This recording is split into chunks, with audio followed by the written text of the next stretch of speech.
Hey, what's up everyone? This is Dan from Rebellious Noise and I am here again with Scott, Lucas and Rob, and we are here today to discuss NXT In Your Gaff 2020. That's In Your House 2020 for everyone outside of London. Yeah, if it was made in London, that's what it is.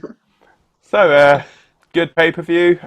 So we had an introduction from Todd Pentagill, which was really nice. Great introduction, I thought, to the show. And a performance from Code Orange to kick the event off. Yeah, I think, you know what? I really enjoyed a lot of this throwback stuff. The signature at the beginning, NXT, you know, the world leader in sports entertainment and all that, like the WWF logo used to have. I thought it was really cool. And obviously there's a lot of sprinkled through the night, but I was really happy that they opened with like a 90s poor rendered graphic kind of intro, you know, like it was a cool flashback. Like I think they're really lucky actually to have a nostalgia, like it's so mid 90s, like cheesy 90s, like by accident, because that's just the way things were, you know, like they're really lucky to have a 90s themed show, because obviously they had a few things that were new as well, like 90s style graphics on the screens and that. So I thought they're really lucky, basically, is what I'm saying. I hope they do more in your house events. Yeah, I agree. I really enjoyed Last one was when was the last one? Like 99? St. Valentine's Day Massacre was the last time. Yeah, I mean, because all of them just, they all ended up keeping their, yeah, it was, wasn't it, with the cage match. They all just dropped the In Your House name, basically. So, because obviously, I think at first it was just In Your House 1, 2, 3, 4 sort of thing, and then they went to the name theme, and then, yeah. But I think keeping it as an NXT event will be good. You know, like when they did old school Raw. You know, if we do the NXT 90s throwback. But then, do they call it TakeOver In Your House? Do you know when TakeOver they do like Brooklyn and other places? Oh yeah. How do you think they'll do that? Oh yeah, that's a good point. Yeah, but then again, where Worlds Collide, they didn't put a place name to that, did they? That's true. So, and what was the other one they did? They've done another one. War Games. 25 War Games, yeah. So I guess they wouldn't mind doing it. But yeah, great open. Surely the intro, like the band, was filmed at another point, but maybe not. No, I'm not sure. I know the obviously one of the matches pre-recorded, but I don't know if the band performance was pre-recorded. It didn't say live on the screen, which I know is not like a 100%. Yeah, but it's probably true. They put live up straight away when it did go to like the crowd reacting. They look like prisoners with that glass, like banging on it. Just prisoners. They made a lot of noise, though, to be fair. Especially in a couple of the later matches. Made a lot of noise, for... I don't think they were social distancing, though. No.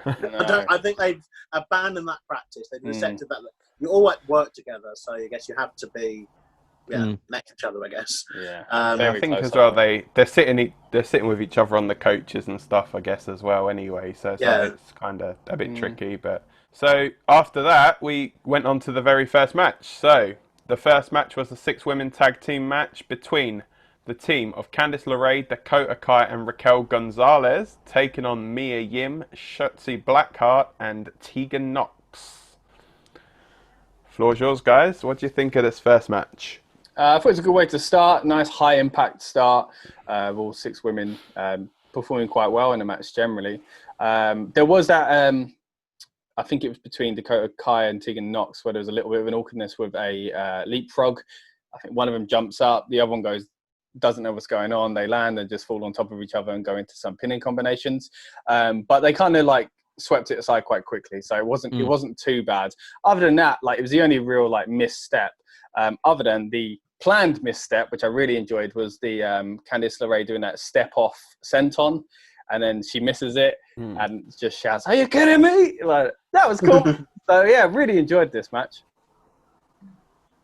I noticed there was a few. I quite enjoyed the match more than I thought, actually. I mean, considering I don't know a few of the women in the match, so I was a bit like, I went in just going, okay, I'm here to watch something. Yeah, give me something. And I was quite surprised and happy.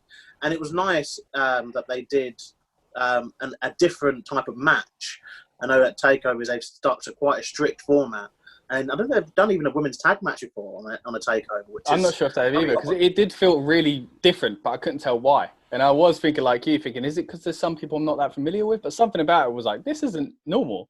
So the whole card, I think, to be fair, they challenged themselves with the whole card. I mean, 6 matches, again, only the second time since 2016. they've done that. They had obviously an out of arena match, let's say, and they had obviously 2 women's matches, which obviously I think just made it feel different for me. But I like this contest. I like the 6-woman contest. I thought it was a good way to start the show. I think the right team won as well, which always helps, gets it off on the right kind of foot. That Raquel González, I think she's one to watch. I know we spoke about Nia Jax and some of her liberties that she's perhaps taking, and perhaps, I think Raquel González is doing a better job of being the Nia Jax. Based on just that match, I think being a powerhouse female, I think she's doing it better than Nia Jax, and that's probably the way I think we should be doing it, or they should be doing it. We're not female. It seems like she does. It seems like she does have limitations, because I'm not sure of her background. I haven't seen much of her before. I'm not sure how long she's been wrestling. If she does, they covered it quite well. And I think, like your point about the whole Nia Jax thing is kind of like what they should be doing with her. Well, yeah, I think that being a 6-woman tag would help that, though, because I think she was limited until if she is limited. Again, I don't know much about her. I think I've seen her maybe once before, but I think if she is limited, this match helped that scenario, I'd argue, because obviously she was in there with people who could really go. I'm really impressed with Tegan Knox as well, and Dakota Kai, to be fair, coming out of this contest. I really enjoyed it. I went in with the expectation of not to put a downer on the women, but I always feel like sometimes they can underperform when they get given the opportunity to kind of steal the show, and to be an opening match is always a big. If the first match doesn't go right, I always look at it as like the pay-per-view it can go either way. So to be given the trust to open up and be as good as it did, I was actually really impressed. I really thought it was going to be like just a cluster of just botches and here and there. And we know with the women at the Royal Rumble we spoke of on Talk and Beans podcast that sometimes it's just been a bit hit and miss. It's not where they should be. But I would say this is probably one of the best women's tag thing that we've seen. I mean, there's been a few before on Raw and SmackDown, not many on NXT, but this one is made now a stick for them to go, right, we can now, where we're at, we now need to get above that. But I think it was a great match. I was really impressed. As you said, the right team won. But yeah, I didn't have any complaints other than, like you said, the one small botch, but you can look past that. That was one. And they done well to deliver the rest of it. See, I thought the heel team would win because of Candice LeRae and the storyline that's going on there. Like, as an outsider just watching it, but not knowing much about some of the people in the match. And then when I was watching the match, I was like, no, the absolute correct way, from seeing how she was playing her character, the absolute correct way would be the way they went, is to have the baby faces basically team up. And I really like the ending as well, with Knox and Blackheart just doing a series of double team moves and stuff like that. Another really impressive thing, I think it was, Tegan Knox as well. She did the Molly go round to the outside. So it's one of those things again, like Rob was saying, you've got to start a show high impact, and I think they really pulled it off. Yeah, I mean, I think, I thought it worked really well, because obviously you had the Tegan Knox and Dakota Kai feud that was like intertwined with like the Candice LeRae Mia Yim feud as well. Obviously Shotzi and Raquel have got little bits and pieces going on here and there. As a story, I thought it went actually quite well. The fact that, obviously you had all the 6 women wanting to kind of go at each other. As you say, I think that the finish was actually really good. It played into the Tegan Knox and Dakota Kai thing, with obviously Tegan hitting the shiniest wizard to win the match.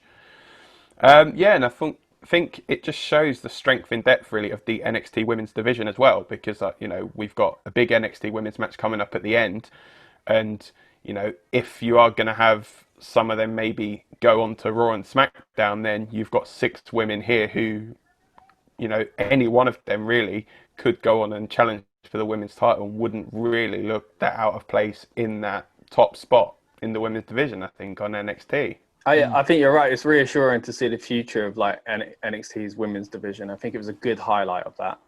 Yeah. Oh, 100%, yeah.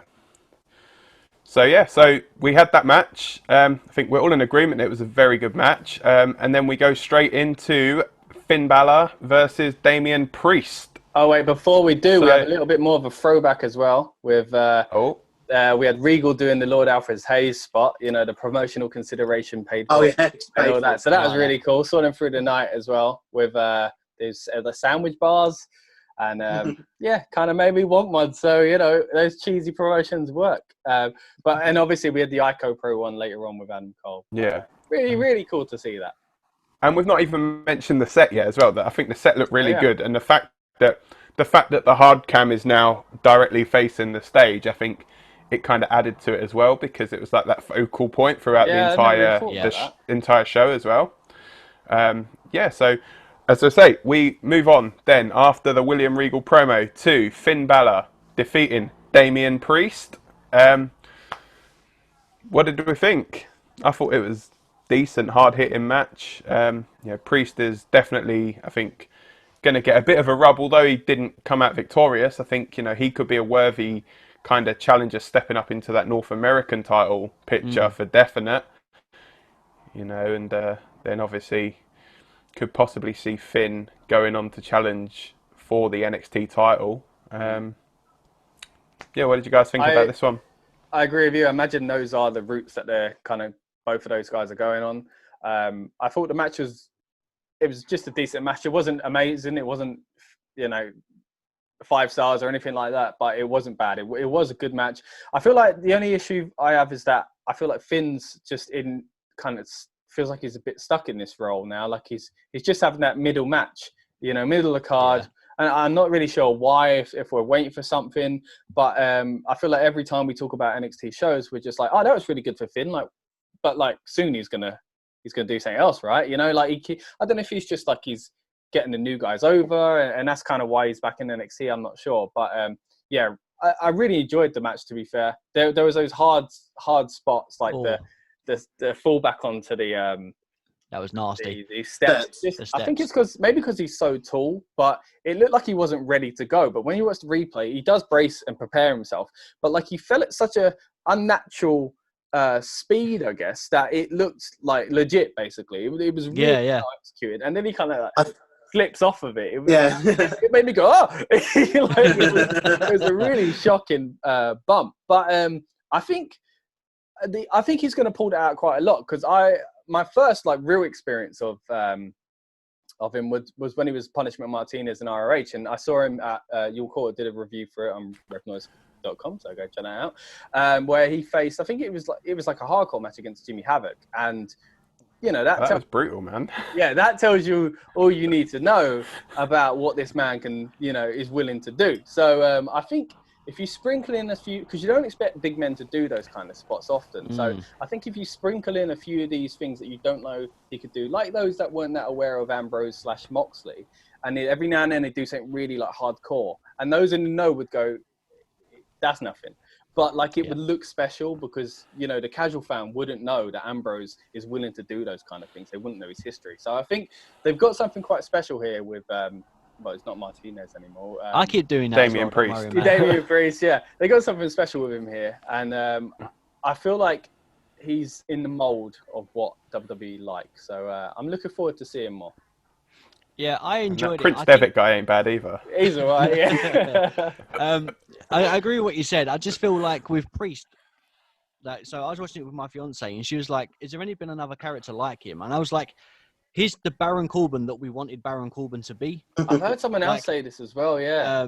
You know, but I really enjoyed the bump. My only issue was it was the ending. It wasn't even the finish. It was Priest was in the corner, and Finn Balor done his gun finger to him, and then Priest went to do the arrow, and they faded out. And I was like, that would have been a perfect moment. I thought he was going to do something as well. They should have held that for a second, then let it continue. Because I wasn't sure. Now that you mention it, it would have just been the arrow. But I was like, why did they cut? It was why? Poor timing. Yeah. Yeah. Why were they doing that gesture to each other? Is that a sign of respect, or you know? And I'm really confused with Finn. I get that he's at a level where he is, and like you said, he's just carrying other wrestlers over and introducing them. But I feel like he's in a position where he looks like he would be, I don't want to use the word called up, but it looks like he's in that position where he's ready to go up. Do you know, even though he's been up and come down again in sense. So I don't know, I'm really lost with Finn. For me, it's even within NXT, you know, I think staying in NXT is fine, but I think he needs to at some point be put into the biggest program or the title picture. I mean, I can only kind of think that perhaps they're saving some programs for later on in the year. You know, you've got obviously he's stayed away from. Well, he's got Ciampa, you've got Karrion Kross. You know, so you've got a few people that he could face. Me too. I mean, I felt this match was a bit. I don't know, middle of the road, I'd say. I don't know how to say this, but I just felt a bit like there was some nice spots in there, but they were dotted about. And the stuff in between, I just found wasn't very entertaining. I felt that the end spot was good, though, at the steps. I think that was nice to see. And it's something different, because obviously we've seen a lot of barricade and table, all that kind of stuff, but using the steel steps in that way, we haven't really seen in a long while. Finn, I think, the thing I struggle about with Finn is the same problem I have with EC3, and people saying that, oh, he's going to be the next, going to be something soon. But Finn is 39 years old next month. You know, same with EC3, he's 38, 39. They're not young superstars anymore. They're wrestlers who, by this point, I feel they haven't been a world champion, and the name is not Chris Jericho or Goldberg. Like, they're not going to be a world champion. That's how I feel.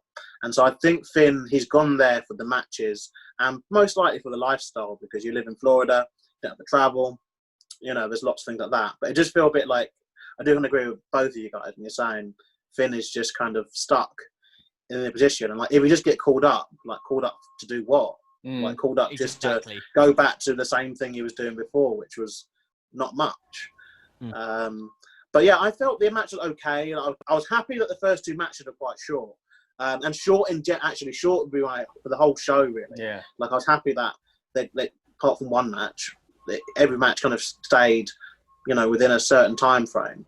I'm interested to see where Priest goes from this, though, because I think he also lose a dream as well, didn't he, a couple of months ago at TakeOver? I think he did. So I'm interested to see where he goes. But obviously, you know, surely he's the newer superstar, and he took the loss last night. So it'd be interesting to see where he goes. Perhaps in the North American title picture. But overall, like I said, I think, yeah, I'm middle of the road with this one. You know, sadly, I don't want to say it was bad, but I can't really pinpoint it as being okay. This is definitely. I wouldn't say this is a match to rewatch from the show. I think it just served its purpose, basically. I mean, it was a match that served its purpose with a few little things sprinkled in there. Also, like the razor's edge to the side of the ring from the outside, that was quite cool. Yeah, choke slam from the top rope.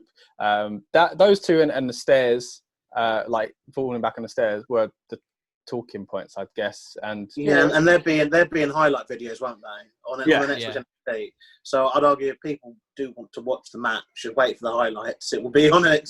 Those are the highlights, really. Save yourself 15 minutes. Yeah, and the fact as well, obviously, that he had to hit the coup de grace twice to actually get the win as well. So it made Priest look quite strong coming out of it in defeat as well. For me, though, I do definitely think this is going to be like a one and done thing. I don't think this feud's going to be continuing like much more. It's like, okay, he's attacked Bálor, he's got his attention. Balor's beat him in the match. Okay, now I think they're just going to go their separate ways now. And then I think Damian Priest is probably going to challenge the winner of the next match, which is the North American Championship match between Keith Lee and Johnny Gargano. And I really like this match. Yeah, I think Lee is clearly on a rise. He's clearly being positioned to be a big deal, and rightly so. He's impressed very much every time he's been given that opportunity. I really enjoyed the start, the transition of like he's back in that promo in his house, and then he's got his gear on, and then he goes through the door. That was really good at lightweight to do. It was so good, wasn't it? Especially having Doc Hendricks on the wall, give him a nice little thumbs up or something. So that was a really nice throwback to that like mid-90s version of him. Like locking the door behind him as well. Yeah, got me safe. And I enjoyed this. Like again, some really good spots. The pounce through the glass or whatever it is. Plexiglass thing, plexiglass. Yeah. Really good. And having the doorbell spot as well. I think this was probably the first time you really saw them kind of interact with that stage, if I remember rightly. And yeah, having the doorbell and just hitting him into the door and stuff it was really good. Yeah, I can't. Did you not realise no one was going to be in because he's locked the door behind him? True. I should have thought of that. Yeah, I really like this match. I think Keith Lee's money, and he's the direction the division needs to go in. I think, some people were saying, when I asked people about predictions and that, they just say they wanted Gargano to kind of win. But I think in a way we've taken the division back, and I think Keith Lee's the right person to kind of go, right, he is the guy, especially after a very, very strong main roster showing at Survivor Series last year. Kind of all the feedback that's come off that, where he stood toe-to-toe, obviously, with Roman Reigns, which is, a very big deal in terms of... And they're kind of like nods of approval from Brock as well. I was about to say that, the Rumble. He's had a good few months, Keith Lee. And, so I think it's the right decision to do. As for the match, some really kind of innovative stuff. Keith Lee, one of those, he's a gift that keeps on giving. And Gargano, obviously, being the phenomenal baby... thing is, being the babyface for so long has just helped him be a villain so much better. His selling is impeccable. And the way he kind of was taking that beating from Keith Lee... Yeah. I was his whole style, like the way he's working, has changed. Obviously, his theme song's changed. I think you're right. He was the ultimate babyface. I think, again, throughout the years covering that feud with Ciampa, the whole DIY feud we covered on Talking Beans, and it was my favorite NXT feud. That is NXT for me. But to come away from that and be the heel, I didn't expect him to do that. No, I don't think anyone did, to be fair. But I think it's helped him, as a performer, to be able to sell the way he does the story. I feel maybe it went a little bit long. The only thing I didn't really like, I think, as much as Keith Lee, and please do not find me and beat me up, as much as Keith Lee is obviously an unstoppable monster, I do think being poked in the eye by a key and then DDT'd on your head and then pinned straight away, I think it's a bit of a stretch to kick out of, especially for a middle of the card kind of match. I think. Yeah. I just think it did make it look a bit too much. I think, you're stabbed in the eye of a key. That's I mean, that should really be it, effectively. And then you're dropped on your head, which, after having, I think it's about 15 minutes in as well. But I was pleased that it didn't go on too much past that, because my problem I've had, particularly with Gargano and Cole's matches, is that it reached the point where it's okay, that's good. And, okay, I kicked out, it makes sense. But then we're going past that point, and we keep going past it. Becomes unbelievable. It's at the point now, which is I can't believe in it, so I'm not invested as much. This one I felt why went a little bit too long. It didn't overstay its welcome too much, and the crowd. Sorry, I have to keep saying crowd because they are paid employees, and they did start some holy bleep chants, I believe, in this. Yeah, match. That shocks me. Dueling Cena-style chants, I think they had, for Gargano, I think, or I can't remember which one. And they did the whole whoop whoop, which I would associate with Bullet Club, and I thought that was a bit of a risky thing for them to be chanting, but you can understand the fans. Gargano sucks. I'm sure he did attend them kind of things to say and not to say, I guess. I mean, I don't know how much control they have. I mean, they must have a lot of control over it, because they are paid employees, so which is weird. But I think the crowd helped these matches. It's definitely a lot better with them. Yeah, it's definitely a lot better with it. And again, I don't know if they are breaking rules over there. Obviously, our rules over here are the 2 meters apart. I don't know whether Florida might. Vince probably paid the governor to get exempt from that. Well, there was a lot of stuff about why they had chosen Florida in the first place. I'm sure there are differences, like you say, state by state. So I don't actually want to judge on that. It may be allowed, but over here I know it's not really allowed to hold 2 minutes apart. We have that over here. Over there, clearly that it didn't have it last night, because there were people on each other's laps at times. It felt like, but I think that definitely helped. The match itself was very good, and I'm interested to see how it goes forward. I don't know if I see it continuing with Gargano or not, because I know he likes these long kind of feuds, but I think it's kind of absolute that he lost. He tried to cheat. He got caught out. He lost. I don't see where we can go, but perhaps. I'm fine with this being the end of it. This feud, because it was a nice way to get the women involved as well. Like Dan mentioned, they were obviously in the first match together, and then they come out here as well and go at each other. I'm enjoying what Candice LeRae has become as well. So, but like I said, I don't see it needing to continue. So I'm fine with that being the end of it.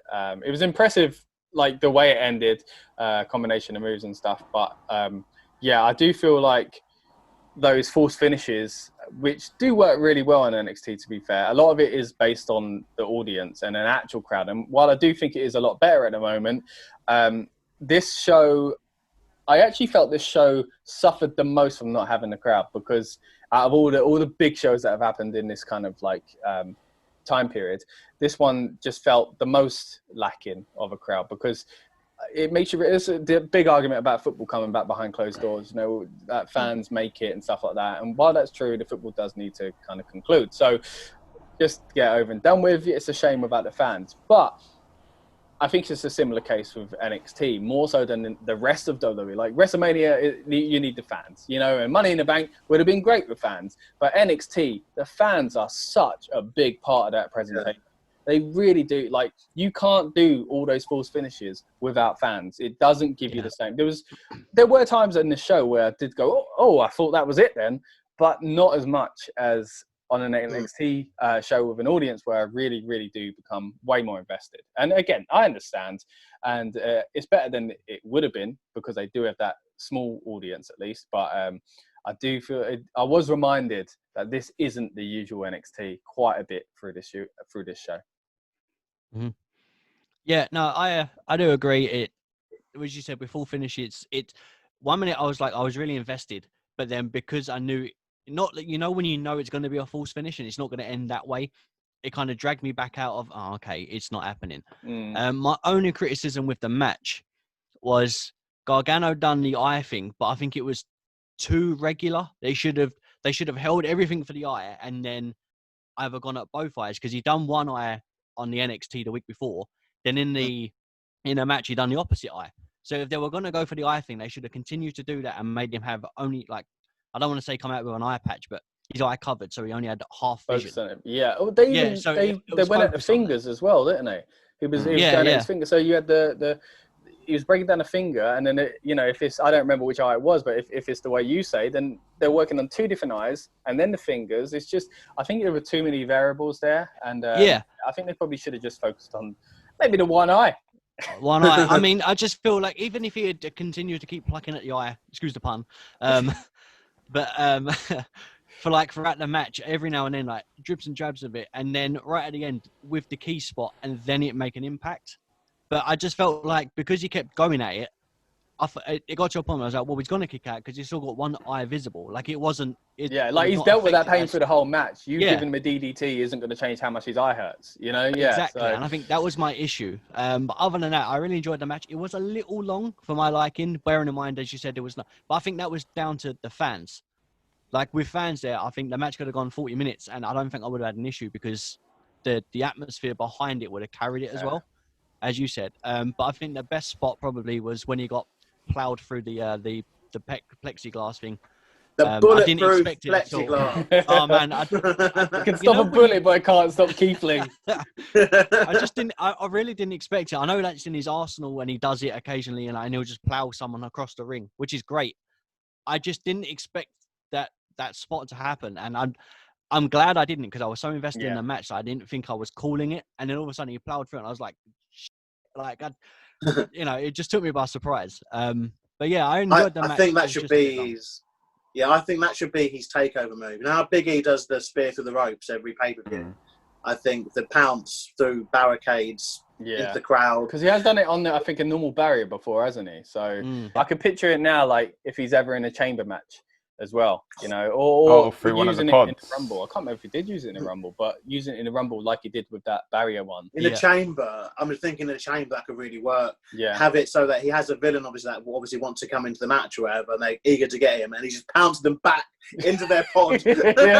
Or he pounces one, like, what? Let's say he's in there with Miz and Morrison. He pounces Morrison in there to get to Miz or something like that. You know, like, he breaks it down with Morrison to pull out his tag partner. That'd be really cool. The thing is, this is as funny as that is. It's good that we can talk about someone like Keith Lee as a main roster person, because when Chamber is a main roster event, it's a main roster on the road to WrestleMania event. So it's fun that we can. It's fun, but it's obviously good that we can talk about him in that way. It's a good sign. It's a good sign. You know, hopefully, maybe next year he will be in that spot. You know, doing those. And then we'll call it. We called it. Yeah, we will. We'll go back to the recordings. I think they did miss a trick though with him not pouncing in through the door of the in your house thing, like playing into that where he locked the door. He's like, "Oh, you want to go back in? Boom, there you go, pounce you straight back through." But no, Perhaps I think the what? Sorry. Perhaps they want to reuse the set, I guess. Yeah, true. Back up yet. Yeah, like to be fair, like the amount of stuff that I've heard, like good stuff about Keith Lee, and it's like just watching him on NXT, I'm like, wow, you know, all the hype that I've heard about this guy, he is like, for a guy of his size as well, he is incredible, like in the ring. And you know, I did really like this. I really, really like this match, and you know, I can see him definitely going like to Raw or SmackDown, and you know, maybe going straight into like a big title picture. You know, obviously SmackDown is lacking in like huge like universal title challengers. You know, I'm thinking maybe if when he loses the North American title, that could well be a destination for him. Is over on the blue brand. You know, Keith Lee versus Braun Strowman. Yeah.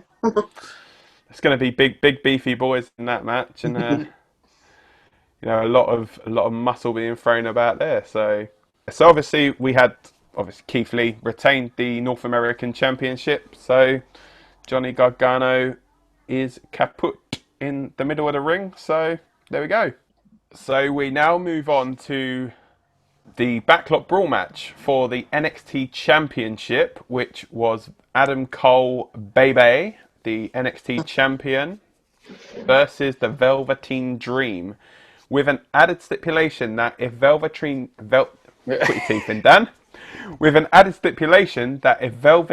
Dream loses, then he is not able to challenge for the NXT Championship as long as Adam Cole is champion. I'm gonna go and be a bit of a negative Nancy on this one. Didn't like it. I thought. Do you know what I didn't like about it? The camera work. I thought the camera work was atrocious throughout this. I thought there were too many cuts. It was like boom, boom. A bit like the criticism pretty much of Money in the Bank.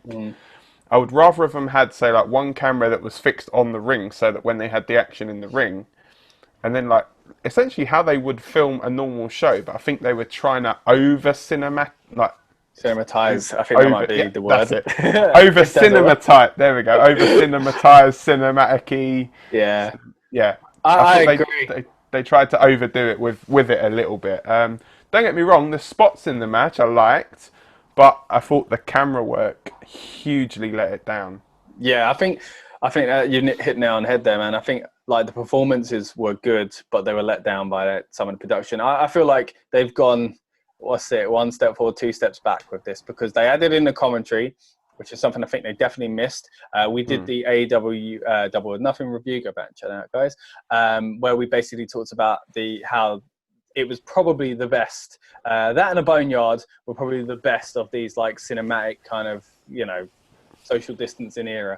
But this one, I felt like they attempted to fix some of those things, but then the presentation was kind of still sloppy. Like you said, I think it was still a bit too many camera cuts. And you know what actually made it worse? It was the lights from the cars, especially when they're in the ring. It was so distracting. I was just, you know, it sounds silly, but you know when you feel just uncomfortable watching something, you can't enjoy it as much. And I felt like it was uncomfortable. And I don't know if, like, obviously it was recorded. I don't know if there was anything more they could have done in post-production. Maybe they did do a lot in post-production. You know, we all know it was like you record something and later on you're like, I can only fix that so much, you know? So I think what didn't help as well was they did actually say they were meant to film it earlier in the day, but it started raining, so they couldn't do it. And then that's why like, all the talent in the cars and that got kind of grumpy and stuff as well. But yeah, I mean, I thought they missed a couple of tricks, like with the light and stuff. Like it would have worked well, I think, Dream going like that, and then like the lights all turning purple for the Velveteen Dream stuff. That was like one spot they could have done but didn't. I also thought the random Uber showing up, it just felt very out of place. It felt like in a again, they love to act like a video game. It felt like you're playing a game with something, you know, like when you're having a fight, like, I don't know, Street Fighter, Mortal Kombat or something like that, when something shows up and then it goes. That's what that felt. Yeah. It felt really weird. I think they threw each other in the cars. I thought they were going to drive off for a bit. I thought, it's going to be wacky, but all right, let's see where they go. And they didn't even do it. So I was like, what was the point? Like Wacky Races have Dick Dastardly like drive them away or something. But yeah, it was. I think you're right. I think there was a few missed spots, really. I might just open the Uber, got a tip at the end because, to deal with that. Yeah, it was just odd. What a good time for her. It was.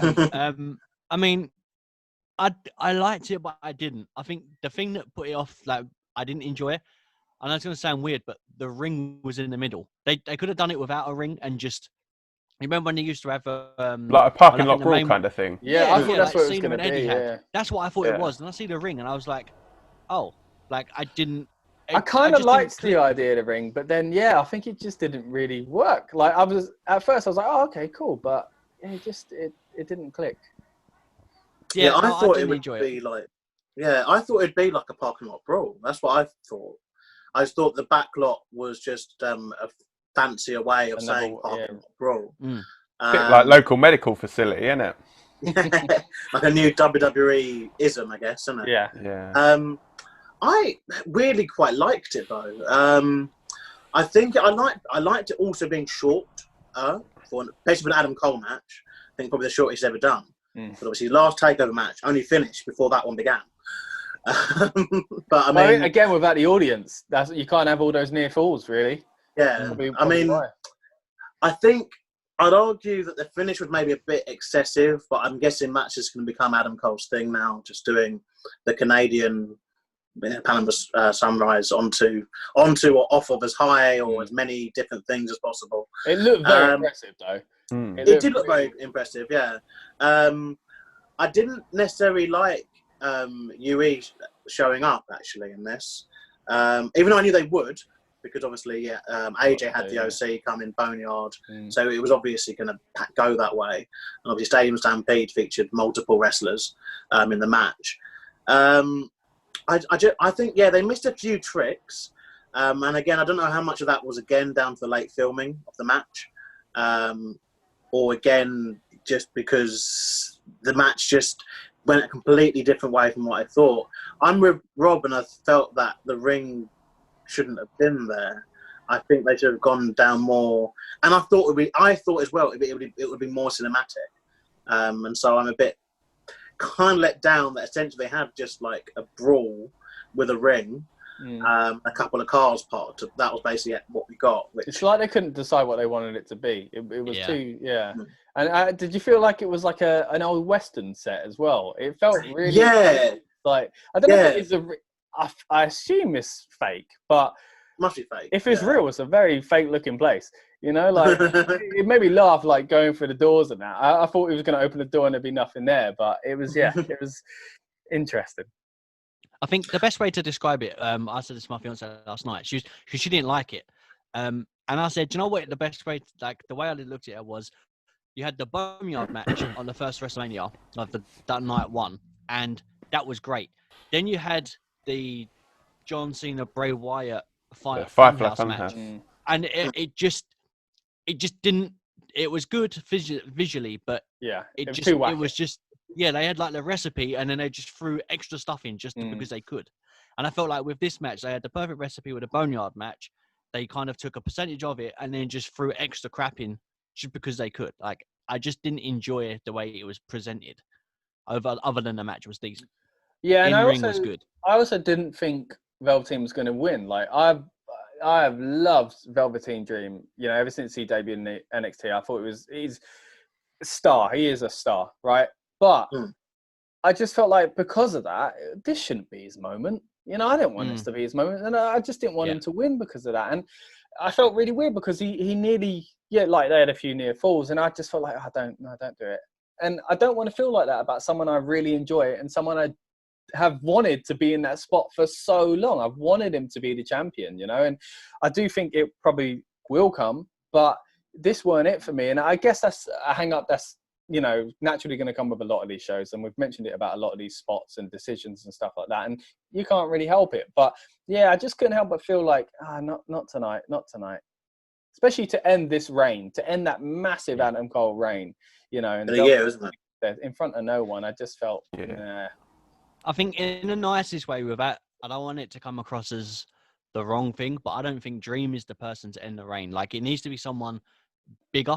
Not that he's not big, but it has to be someone that just even more believable. Is like, I or think if it's washed. I think maybe 6 months ago, I think Dream has slowed down quite a bit. I think it's a good point. I think he's kind of missed that. I think someone else should take it. And Dream, I think, should get it, but I think you might be right. To do that, you could have two things. You could have someone big. It could be Keith Lee. I think Keith Lee would do it. Keith Lee would be great at it. Someone else beats Keith Lee. Velveteen beats them. Maybe they do it that way. But maybe like Gargano or Bálor or something like that, and then Velveteen beats that person. But yeah. Yeah. See, I mean, the only thing is, like, obviously, it's the heel dynamic, but like Karrion Kross for me would have like been one of those that I think they would literally catapult him straight into that picture. But Adam Cole is like obviously the heel with the Undisputed Era, and you've got obviously Karrion Kross who's like a monster heel pretty much. But just thought that like going back to like the lighting thing as well, I think everything was just too dark in it as well, because like you had like the ring, the canvas was black, the ropes were black, both guys were wearing pretty much all black as well. It's like the chairs were black when they threw it in, so you couldn't really like see much of what was going on. It was either darkness or like blinding light, wasn't it? Yeah, black or blinding light. Yeah, and I wonder if the guys there were like we were at WrestleMania chanting "We can't see" as well. Turn their lights off.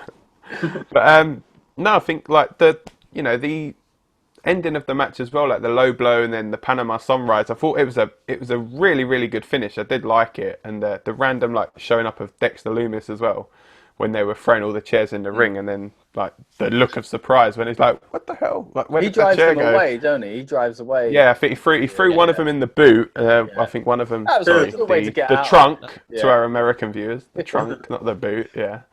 And then drove off. So that's probably going to carry on that kind of feud. But I think the finish was good. It made Cole's reign obviously carry on, and I think obviously it's going to be tough to figure out who's actually going to beat Cole for it now, because it seems like he's gone through everyone. I mean, the only other thing I can think is if they're going to put it on a face, is maybe turn Balor face and put it on Balor, and then have Kross beat Balor for it. Maybe. Potentially. Yeah, because I think you're right. Balor works in the face scenario, whereas Kross works in the, needs that rub scenario, so it is, there's kind of a problem with both of those, but yeah. Because there's a lot of conflicting stuff as well about, initially I think they said Dream was one of the names that they were tipping to go up to SmackDown on Raw, but it's since come out that no, he's actually one of the names they want to try and keep down in NXT because of like how young he is as well. I think he's only like 22, 23, something like that. So they want to keep him down there, obviously, to learn from some of the more experienced guys down there. Like when Balor passes through, like guys like that. Exactly, yeah. I think, in the long run, I think it'll be better for Dream to stay there. Like, don't get me wrong, for me, he's a future NXT champion. But I don't think now is that time. I think the injury didn't help him when he had that injury and he was out for a while, because I think he could have gone into it maybe around this time would have been the right time for him had he not got injured. But overall, though, as I say, the match for me, the camera stuff let it down. But I thought the content of the match was actually pretty good. The performances were good, yeah. I think both guys worked really, really well together. I did really like the finish, and Cole just makes like what looks like a devastating move seem just so safe as well when he does it. So we now move on to the semi-main event. It's probably, I think, the shortest match on the card, and that is Karrion Kross accompanied by Scarlett defeating Tommaso Ciampa. I think we all probably thought this was going to be quite short and quite like a dominant performance from Karrion Kross. I keep going to call him Killer Kross for some reason. Last night I kept calling him Killian. So I don't know what was going on. Killian Dane. Killian Dane. Killian Dane and Nikki Cross. I thought you were going to say we expected it to be long. I expected it to be longer, actually. I thought there was, because just him coming in and how hot Ciampa's been and how much of a big star he's been, I thought there'd be a bit more to it. But I'm all right with what they did. I think Ciampa, if you go with the kind of angle of Ciampa wasn't quite ready, he is a match for Kross. They are a match for each other, because that's the way it looked to me. Like when he first come in, they are pretty much similars, and then they're going to go at it, and who's going to do it? But you do need that new guy to get the rub first, I feel. So I think it was a good way to do it, and a way out of it, I guess, is to be like Ciampa wasn't quite ready and stuff like that. You know, you underestimated him, and the babyface can do that. The babyface can say, I underestimated this guy, and so I'm all right with how it actually went down. And they actually protected him a lot as well, like with obviously not tapping out, the fact that he can then turn around and say, well, actually, I didn't tap out to you, I passed out. So it's like my body gave up, not me, sort of thing. So, you know, it's always, I think that's their go-to way now of protecting people, like when they need to lose, but they don't want them to like lose clean, like via pinfall or like tapping out kind of thing. Yeah, I was pleased with the match, to be fair, because I was worried that it would go too long. I think I had a lot of my kind of worries for the show was with the length. I thought that, you know, with Ciampa and Gargano both having, and Cole, all three having singles matches individually, you know, away from each other, I was worried that, you know, I just felt that, look, something has to give here. We can't be watching 30-minute matches with all three of you. And I think Ciampa, he done what was best for business, to nick a phrase. I think ultimately NXT needs a new star. You know, it's been with Ciampa and Gargano for a long time, and now Cole obviously as well. But it needs someone new. And Karrion Kross, if he is that someone new, I think yesterday showed that he could be. And I think you need these things every now and again. I think, you know, obviously on a kind of completely different, well, kind of thing, it's like the Goldberg and Brock thing. Every now and again you need like a short match, like a short dominating a bit like thing. You can't have it every show, obviously, but I think if they were to have like a 25-minute war, like straight off the bat, for Kross, I think that would have been a wrong decision personally. I think what they did yesterday was what was best overall for business. I think now Karrion Kross, we just discussed him obviously a minute ago. I think he's instantly now in the talk at least for a future NXT champion, where I feel if he had maybe had a longer contest, it could have exposed perhaps some weaknesses, perhaps made not, you know, we wouldn't have bought him as this monster. Because I feel if you're a monster, how can you be having 25 minutes? Yeah, it needs to be a monster. Like it needs to be quick. And Ciampa did what was right. I think as well, like Karrion Kross, like he has this very good look about him, and he has Scarlett with him, which is really going to help when crowds do eventually be allowed to come back, because I mean, look at her. We were advised. Definitely bring that 18 to 24 demographic back. I think the presentation is impeccable for him. Like the black and white thing, I love that. It just reminds me of NWO. But you know, having the you know, the imagery of the bird, the black and white, the mist, and then it turns to red, and then obviously like the color came on when I think she moved out of the way of the framing basically, and it was really good, a good way to do it. And they've been really good at that in NXT over the years as well. Obviously with Finn Balor, you know, you hear stories about how Triple H would basically get them to practice their entrances, and the people down at Full Sail were practicing as well, you know, practicing cameramen, practicing production stuff. So yeah, this is a really good way to do it, and I was really impressed with the presentation of Karrion Kross actually. You know, I agree. I think my only issue with it was the finish. It wasn't that Ciampa passed out, but I feel like it could have been, they could have done it in a way as it could have been a count out for both, like a double count out for both, so that way both of them are protected. Kross looks strong, Ciampa, it gets the baby face look kind of thing, you know, to build it. But I just feel like now they've used it, they can't use that again, where it would have been perfect if they'd gone like a 10-15 minute match, just a bit longer. Then he had done the pass out, it would have been like, and it pushes for that one more match. I can beat you. So it just pushes that babyface up extra just to get the match. And then when he gets that final win, it's a bigger pop for him.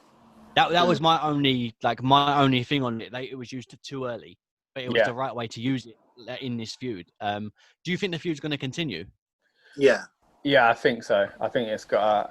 You know what else makes this feel weird? It is like uncharted waters, really, because like I only just thought about when Lucas was saying about like you know, doing the best for business and making new stars.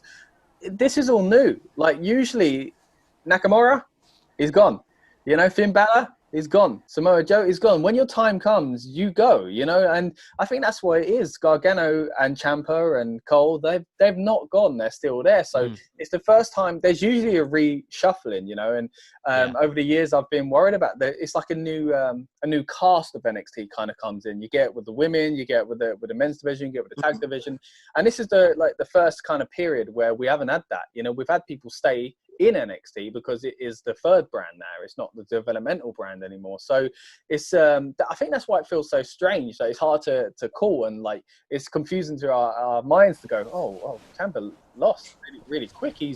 You can't have that many big stars. You know what we like? Almost feels like someone needs to move on. So it's an interesting way to do it with NXT talent. Like obviously we've seen this over the years with WWE's main roster on SmackDown, but it feels so strange with this cast of characters. I think that's why it feels odd. I think it's good though. Yeah, it is. It's definitely good. I think ultimately, I think as well. I mean, I understand that perhaps we could have had a decision of a count out or DQ, but I think and I'm hoping that, especially in this time period, they're going away from those decisions. I think they're just learning that it's a work sport. Like someone has to win, someone's got to lose, and I think WWE they always overtop those decisions. I mean, weirdly, I was compiling a list for In Your House actually before, and the amount of DQs and countouts in the past In Your House events, and one event actually had 3 matches back to back have DQ or countout finishes. I think it's in '97. But I think that's you can tell what period that is, you know. And I think like now, and they had other periods. I mean, remember the whole Daniel Bryan, Randy Orton when no one could win a match for about 6 month period back in 2015 or so. Yeah. And it gets to the point where it's like someone just has to win, just accept it. Like if it has to be the guy who everyone hates, like fair enough. If it can be the beloved babyface, fair enough. And I think at this juncture, I think personally for Kross, he had to win. And I think if they'd done a shenanigans or whatever, I think it would have damaged him a little bit. But I can see that potentially working in the future, but just not for him. I think everyone's first kind of pay-per-view or takeover appearance is key here. I mean, so look at Mike Kanellis, for instance. He debuted on the main roster 2016, beat Sami Zayn on SmackDown, then on his first pay-per-view, lose to Sami Zayn in about 6 minutes. And then obviously look how his WWE career phased out. You know, within 3 years, he's out of the company, only holding 1 championship, and he's memorable just for basically getting abused by his wife, like on television. Like I think the first showing is very important. What I'm trying to say, I think Karrion Kross, remember him now, dominating Ciampa. That's the way to go. I mean, I do agree, but I just think using because to me, it's when someone passes out, it's that Austin Brett moment. Yeah, and I feel like it's not a 5-minute match ending. No, it's because it's such a special moment that I feel like it needs to be done at the right time. Like that's when you said about Dream becoming the champion. They strike while the iron's hot. Like do it then, and I just feel like they struck too early for that. Not fair enough. Not fair enough. Yeah. Now we move on to the main event. It's actually a match that would not have looked out of place in the Women's World Cup that myself and Scott did. It's three women that are from... An international flavour, you would... An international flavour of a main event. Just like that World Cup. Featuring, representing the United States of America, the NXT Women's Champion Charlotte Flair, taking on Australia's Rhea Ripley and Japan's Io Shirai. And... this, for me, rightfully being main event, I think was, for me, definitely match of the night. It was an incredible match between 3 extremely, extremely talented women. And you know what? They say in the past that WWE's women's division, or when it was the Divas division, was just a bunch of like models that couldn't wrestle. I say go and watch this match for 3 women that are just going to put everything on the line for our entertainment, essentially. And I just thought it was an absolutely storming match. And I thought the finish worked quite well, although obviously it gives Charlotte the claim to say, well, I wasn't actually pinned. Yeah, I think we all knew that if she was losing, she was losing like this, didn't we? So yeah. And I actually had this scenario in my head as well. I thought it was actually going to be the other way round, where it would be maybe Rhea pinning Io, but I thought it worked well. Obviously, Rhea took a really nasty looking bump with the moonsault with the knee to the head. Yeah. But now she took it like a proper trooper, and obviously we have a new women's champion in Io Shirai. So what do you guys think of the match?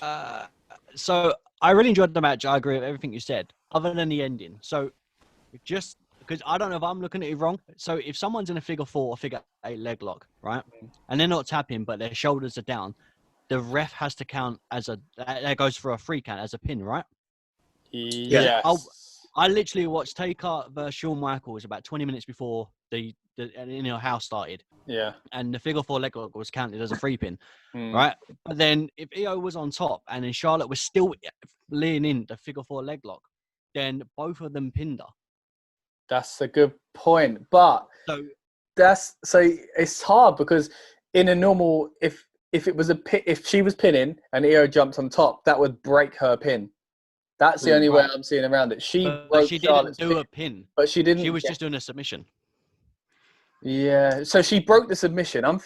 It's tough. But it's then, a tough one. if her legs were still intertwined with hers, so technically she was still on. If you lay a finger on top of someone else as they're pinning, in theory, you're still pinning them. Or you're we need a referee. You know, like it on Sky Sports, you know where they get a former Premier League ref in and he gives his opinion. We need to get Kyoto. You know, he's out of the old fet these days. Oh my Kyoto. Yeah, but that's a good one. I didn't really think of that. That was my only criticism. I enjoyed the match all the way through. The only other spot that irritated me was when Io was at the top and jumped down. I hate the fact when wrestlers look up to see her, then wait for them to jump. But I feel like that's wrestling 101. That's what happens. You wait and then they jump. But other than that, I don't think there's a bad word I can say about it. Other than that ending, that finish was great. But Charlotte should have unlocked her legs as it happened, so then she could have got the pin properly. But that's my take on it. I have no other issues other than that. But then going back to the finish, there was actually so this is just a little bit of an off thing. So there was actually, after the show, there was a conference call and Triple H actually talked all about the finish. And apparently he said, and I will quote this, the finish was done the way it was for a very specific reason. Some people will read into it and say, geez, Charlotte can't even get beat by blah, blah, blah. Now, to me, that whole rhetoric with her name and stuff being Charlotte Flair and her dad and her name and all that stuff is garbage. She works as hard as anyone I've ever seen. She's a great performer. She deserves everything she's ever gotten and has. This was done for very specific reasons, for storytelling purposes. And hopefully, if we get to tell that story the way we want over the next coming months, I think 3 or 4 months from now, hopefully you'll go, I know exactly why they did the finish that they did.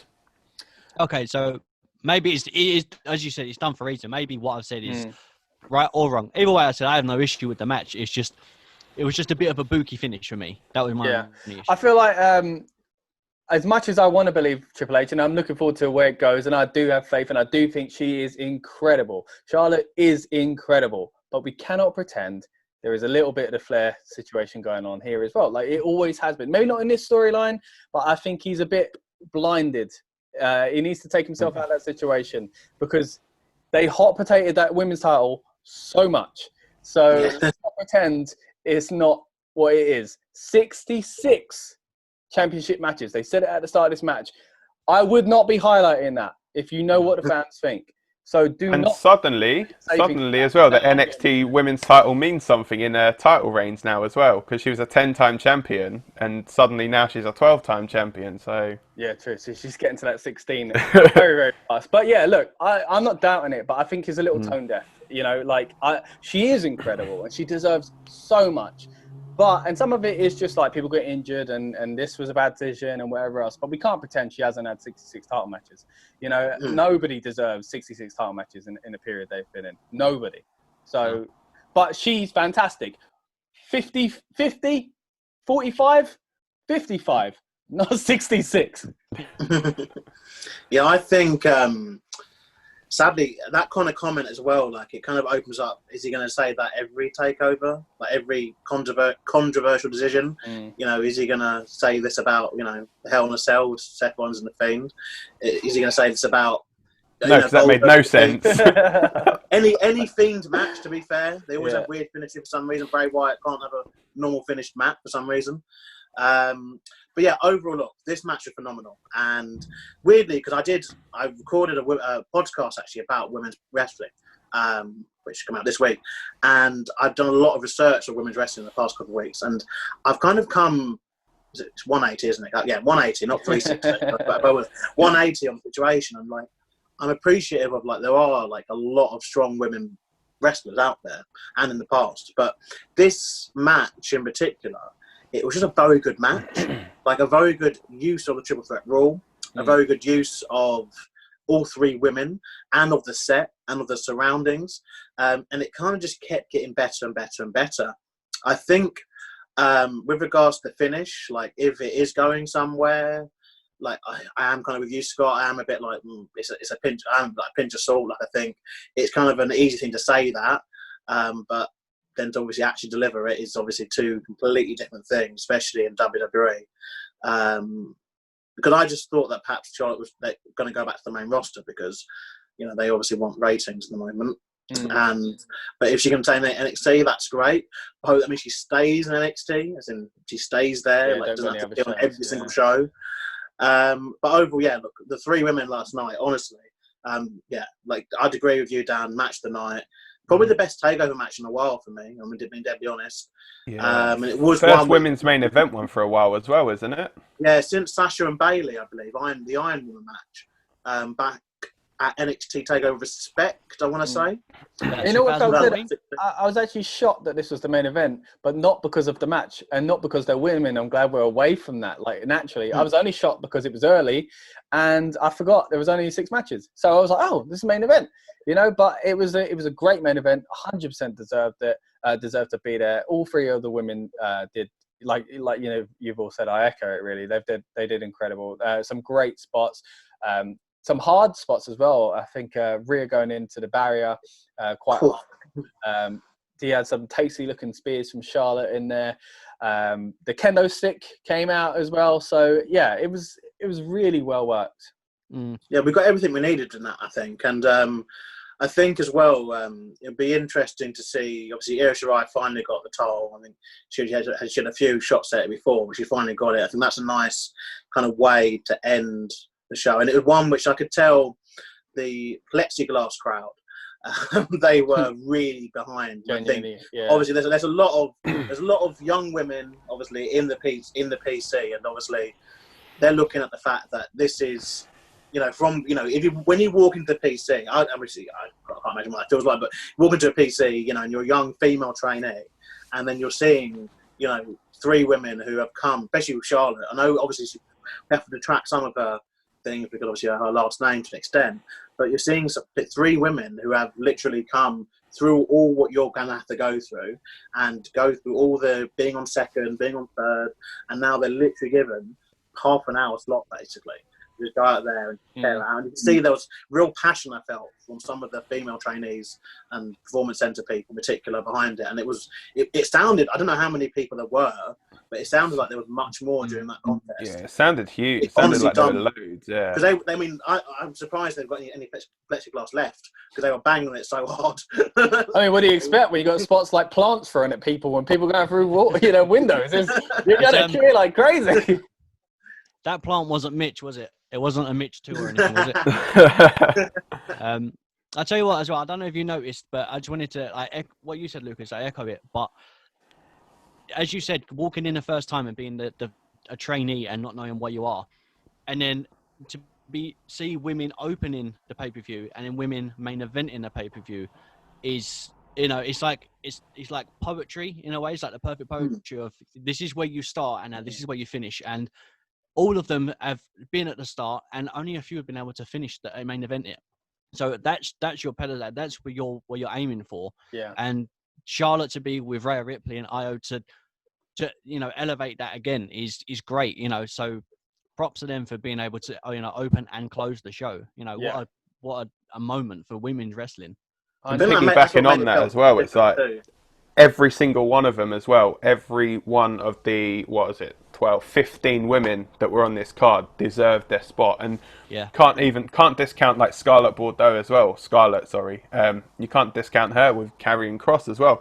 They all had a role to play in this, and I think for me, they were all of them probably the stars of the show. 100%, yeah. Oh, yeah. Now that we're talking about it, looking on reflection, it was all about the women this show. It was really impressive.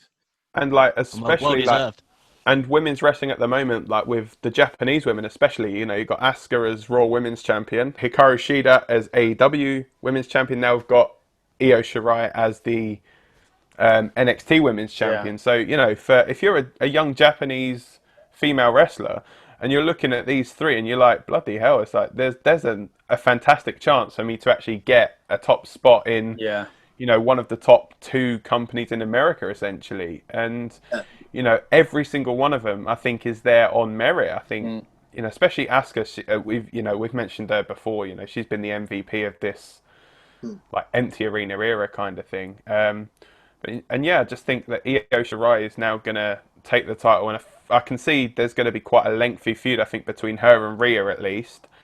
Charlotte might sort of come into the equation here and there, and you know, I think women's wrestling at the moment is probably in the best place it's been, and you know, I think for them it's just a shame that there's no like Evolution 2 planned, or you know, they don't even have to have their own standalone pay-per-view. It's like just have one of the normal pay-per-views, but feature them quite heavily in that. Yeah, I don't think they did it mainly, didn't they? They had, I mean, not in general. Like, I think they are getting to the point where I think I think what the thing is now. I think it's just to become normal. Like, I think at Mania, for instance, they had 1, 2, 3 plus 2 pre-show, 5, I think, women's matches over Mania weekend. But it wasn't like promoted as, oh my god, there's 5 women's matches at Mania. Yeah. Like, no, we're just having those matches because that's the matches we want to see booked. You know, and I think they are literally booking it like, you know, let's put Liv Morgan against Natalya, just like they book Lashley versus, you know, someone. They're not thinking of it as, okay, we've got to have 5 women's matches. And I think that might be more important. I think if they did another Evolution or a pay-per-view where there were potentially several women's matches on, I think it would be like they're forced to. Whereas I think this way, it's like if the, you know, well, when the women earn it, it's not like if now, it's like when the women earn it, they will get 3 matches, 4 matches, 5 matches. They will get the main. I mean, as well, we had a main event, the women's tag title main event at SmackDown as well. So we had like a nice, and Asuka and Charlotte main event at Raw a couple of weeks back too, didn't they? You know, so we're getting a nice kind of run here where we're just like, and we're all just going, okay, yeah, it's cool. Yeah, we get it. Yeah. Asuka versus Charlotte are probably the good best. Times. Good times to be a wrestling fan. Let's go. It is indeed. Good for them. They're earning it and they're grinding it. If they're grinding harder than the men, then they deserve it. You know, I'm not going to say because they're women they should be under. If the women are overperforming and they're pushing harder, they deserve every credit for it. You know, well done to all of them. Exactly. And on that note, that is the end of this review, guys. If you like what you see, don't forget to just pop a little comment in the box down below, like, share and subscribe on rebnoise.com, YouTube, Facebook, everything you can think of. Now, don't forget, we recently did a video of Backlash 2020 doing our predictions for that event, and we are going to be coming up very soon. We're going to be recording a results and recap episode for that as well. We are going to have Scott, Lucas and Rob all coming back, and we are going to see how many of the results we actually got right.